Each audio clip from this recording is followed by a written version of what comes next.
So remember how last episode's cliffhanger made it look like these two died? They like faded into white and everything? Yeah, now compare it to what actually happened. It seems pretty anticlimactic. You go into this episode thinking they might have died, but no, they just fell on their face. Since I'm still talking about last episode, I might as well talk about this too. Shikamaru said the timing of the smoke bombs are key, and I mean, yeah, they were. So, good job. So, clearly the shadow possession was sneaking through the smoke bomb, that much is obvious. But if you look at it, there still was some space between the Sound Ninja 5 and the smoke bomb. So how did they still not see the shadow catching them? It had to have been another Keen situation, right? That's the only thing that makes sense. Very impressive. I'd be even more impressed if I hadn't mastered that technique as well. Huh?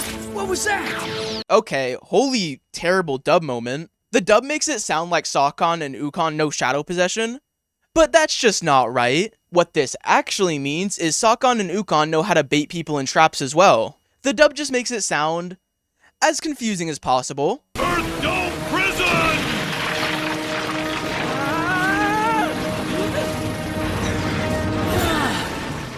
I'm gonna have a lot to say about this episode, and honestly, not all of it is gonna be positive, but I do like how this moment and the episode as a whole subverts expectations. The viewer expects it to be this big climax the second these two groups meet, but it decides to go a completely different route and makes a bunch of sub-conflicts and sub-climaxes. This moment is the start of it. It flips the situation on its head and lets the viewer know this mission is going to be a lot harder than expected. Since I'm the one who caught him, I get him. Anyone else have a problem with that? Go ahead, but we're not waiting. This is like insane levels of confidence, so much so that it's turning into arrogance, but at least it's justified. In Jirobo's own words, he's never let someone out, so he doesn't expect them to escape. But I mean, in hindsight, he does seem like an overconfident idiot, which is kinda in character. Hey, you out there! Let us out right now! Yeah, like that's gonna help. I have my fair share of problems with this episode, and I'll get one out of the way right now. Naruto acts like an idiot for the whole thing. Sure, it's in character, but like, oh my god, if he at least acted like he was thinking of a way out. And I know it puts characters like Shikamaru, Neji, and Choji in the limelight, but I'd still like for him to, you know, not just yell like an idiot for the entire episode. A wall's a wall, and there's no wall I can't punch a hole through. Subtle foreshadowing.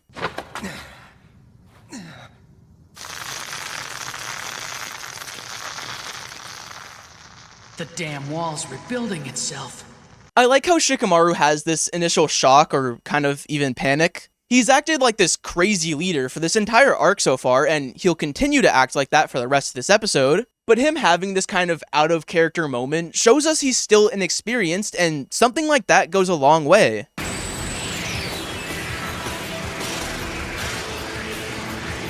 Our chakra, it's absorbing it as if it were a sponge.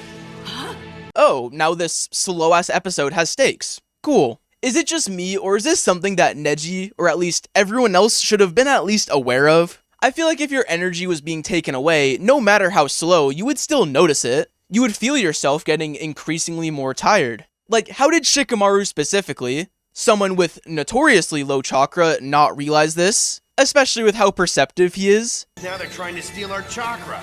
You gotta give these guys credit for thoroughness, at least. Okay, I wasn't gonna point this out, but, I don't care. Why does Kiba just continuously give credit to the person he's getting his ass handed to? He roots for Naruto after he lost, which I let pass since they did grow up together. But this person just kidnapped someone in your village and you're giving them props? Like, what are you doing? Theory time. If this persisted for longer, right? Like, if they didn't break out, Jirobo would have started taking Kuruma's chakra, right? And here we go again. Theory time. If Naruto only had Kuruma's chakra left, wouldn't he have been QB amped and in turn probably would have broken out? Kind of like a Naruto vs Neji situation all over again. When you think about it like that, Jirobo was technically doomed from the start. Cause there is no way in hell he beats QB amped Naruto. I don't care. Man, I was an idiot to move in without knowing the full extent of the enemy's powers. Now we're trapped like rats. I like that Shikamaru kind of gets down on himself here. Like, yeah, it was dumb, but it couldn't have been helped. But since he's responsible for everyone's lives, he feels guilty. And he proceeds to put in the fucking work to get them out. Attaboy, Kiba, go for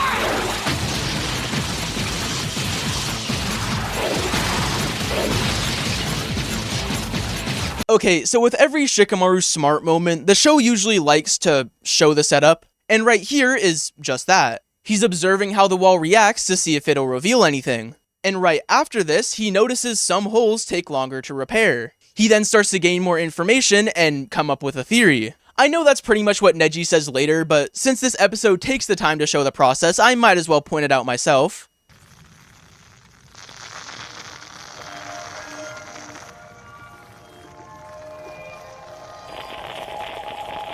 Here's something this episode actually does really well. It shows first, tells later. This lets Shikamaru's strategy seem out of nowhere for the viewer, but it also blows the viewer's minds after we realize it was right in front of us the entire time. And by the way, this moment is right after Shikamaru was kinda down on himself, so the fact that he just puts his head down and gets to work immediately is really cool. It shows Shikamaru's professionalism, something that can sometimes be shrouded in his laziness and, I don't know, misogyny.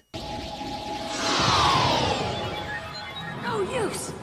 I need all my energy to focus for the Rasengan!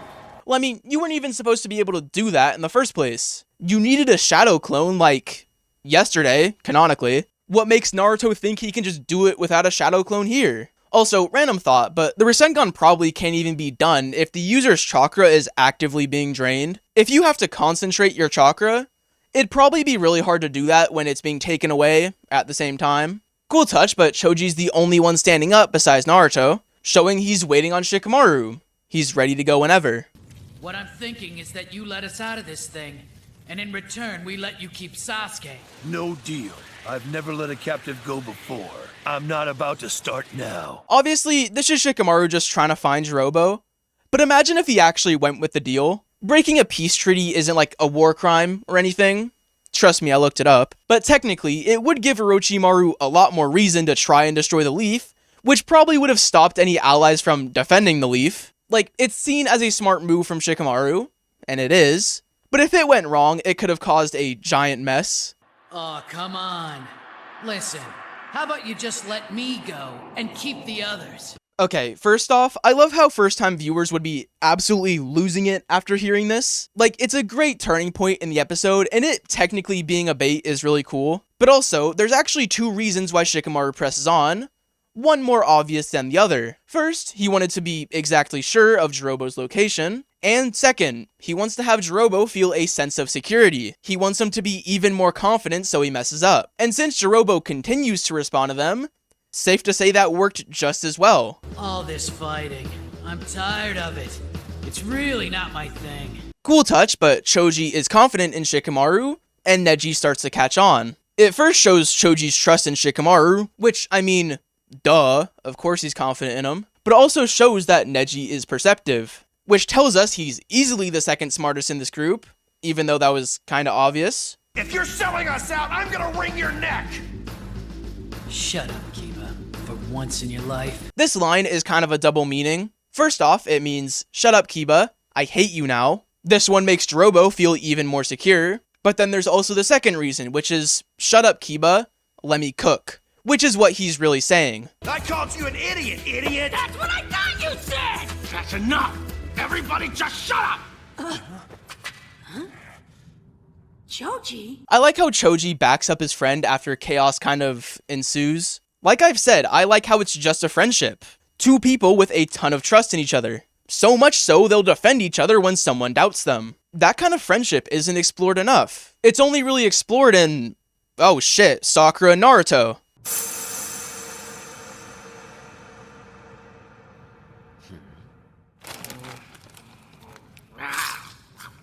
Like, this is easily the best part of the episode. Shikamaru is figuring it out, and Choji knows he will, and also knows he'll probably be used for it. It's not communicated at all. Shikamaru doesn't have to tell Choji anything, and Choji doesn't need Shikamaru to tell him anything. It's just good friends understanding how the other works. Well, Choji has taijutsu with a knockout punch even stronger than mine, but just look at him. He's got other things on his mind.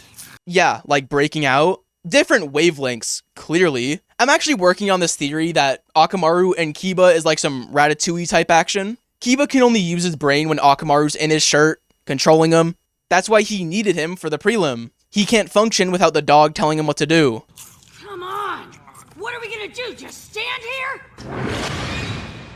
Yep, here we go. So it's pretty obvious how Shikamaru came to his theory with the wall being weaker in some areas, but I think what's missed is how quickly he came up with it. Kiba says they probably have 10 minutes left, and I mean, for the last 5 minutes they'd probably be struggling and fighting for their life. He notices the wall repairs slow in some places and fast in others, then immediately locates the enemy, then hits his pose and tests the theory. Asuma says in the Chunin exams that Shikamaru takes everything slow, but I don't know about all that. It's not that he takes it slow, he's just concise when it comes to his thought process. He doesn't waste time on anything that seems like a rabbit hole. He finds correlation and sees if it leads to causation. He kinda sees everything in a similar way to Itachi. Everything has a weakness, all you need to do is find it. Neji, I need you to focus those eyes of yours on the wall directly behind you and directly behind Choji.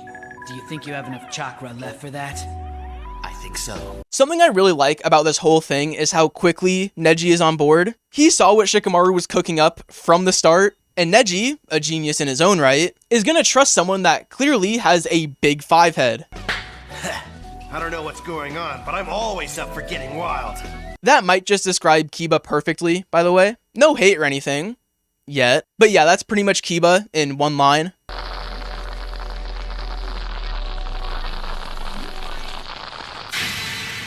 Yes, I see it. That's the spot. Neji knowing what Shikamaru was looking for is really cool. Just like Choji, he didn't need him to say anything. He could just assume it given everything that's happened and how Shikamaru's been acting. Like, if Shikamaru wanted Neji to use his eyes, it's probably for the chakra in the wall. And if Shikamaru was baiting Jirobo, it was probably to give away his position. Like, Shikamaru and Choji of course get a lot of credit here, but Neji should have been given just as much, if not more credit, for pretty much being the glue. Choji, are you ready, buddy? Shikamaru, I was born ready. Good. I like that Shikamaru's plan needs Choji. It was always gonna need him, but he came up with it having Choji specifically in mind. And that's because they've worked together for so long. They pretty much rely on each other. When Kiba and Akamaru attacked the wall, while you were watching them, he was studying the wall, and he observed that some areas repaired themselves more slowly than others. Oh yeah, we kinda saw that. See, this is like a good thing about this episode. First time viewers seeing this aren't suspecting that Shikamaru's looking for anything cause it doesn't bring much attention to it. But now, those same viewers just got their minds blown. Cause the episode put them under a false narrative. Kinda like how Jirobo got put under a false narrative as well. The band of chakra running through the wall was thinnest and weakest at the point opposite his position. That's about right, isn't it? Okay, he just like knows he's him. You know when someone does something crazy and they just play it off? Yeah, right here by the way. If you look closely by the way, this actually is the opposite position. And if you look even closer, you can actually see that Shikamaru used himself to act as a marker for where Jirobo was at. Very cool.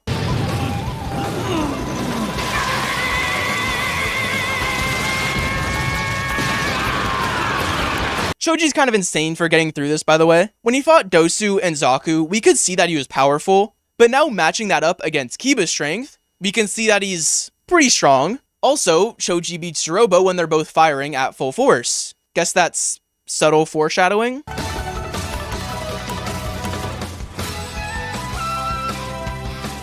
They were stuck in this rock for the entire episode. 20 minutes, by the way. Also, I'm back at it with the Kiba Ratatouille theory. Akamaru's back in his shirt, showing Kiba needs Akamaru controlling him to move. It's just too obvious at this point, I'm onto them. A couple episodes ago, I said Sasuke leaving and the squad prepping to leave made for a good 1-2 punch. And this episode, and the episode before it, also made for a 1-2 punch. Just not a good one. There was probably a better way to say that, but you get the point. This episode is slow, and although that's somewhat by design and helps create the climax, I guarantee it could have been done in half the time. Naruto is genuinely terrible in this episode. He does nothing, and as our main character, when he's not being utilized right, the overall quality suffers. I'd say everyone else is fine in this episode though. Even Kiba does stuff, but oh my god, this episode is so slow. I can't get over it. There's good moments obviously, but I mean, there's just something missing here. We get off on the wrong foot because it has this anticlimactic start, then we're just sitting in a rock, trying to find out how to escape. Like I said, there's just something missing, and the good moments just don't quite make up for it. If you want to support me more than just watching this video, you can become a member on Patreon. And yeah, next episode, Full throttle power. Choji ablaze. Fucking terrible episode title.